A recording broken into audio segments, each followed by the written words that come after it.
చాలా మంది ఏంటి పవన్ కళ్యాణ్ గారి దృష్టికి 100% పవన్ కళ్యాణ్ గారి దృష్టికి వెళ్తాయి అన్ని.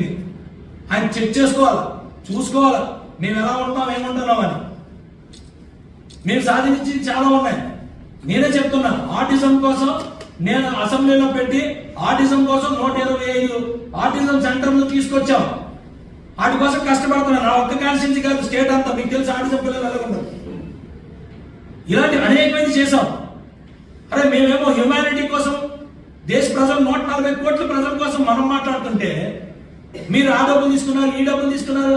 అరే డబ్బులు తీసుకున్నామంటే డే 1 నుంచి తీసుకుంటాం. 2024 వరకు ఎటువంటి ఆరోపణలు లేదు. 2024 వరకు ఎందుకు ఆరోపణలు చేశారు? నేను ఎమ్మెల్యేనా అంటే ఒక శాసనసభ్యుడిని ఆరోపణలు చేస్తే అది ఎంతవరకు కరెక్ట్? అది రాజ్యాంగబద్ధమా? దానికోసం మీరు నిలబడకపోతే ఏ పరిణామాలు ఎదుర్కొంటారో మీకు తెలుసా?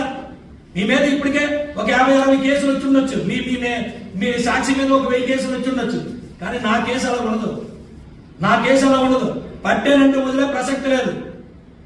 నా టైం అంతా కూడా ప్రజల కోసం, నన్ను 50,000 మెజారిటీతో గెలిపించిన నా ప్రజల కోసం, మా అధ్యక్షుడు పవన్ కళ్యాణ్ గారి ఆయన సూచనల మేరకు మేము చేసుకుంటూ ముందుకెళ్తున్నాం, పని చేసుకుంటూ ముందుకెళ్తున్నాం నిరంతరం.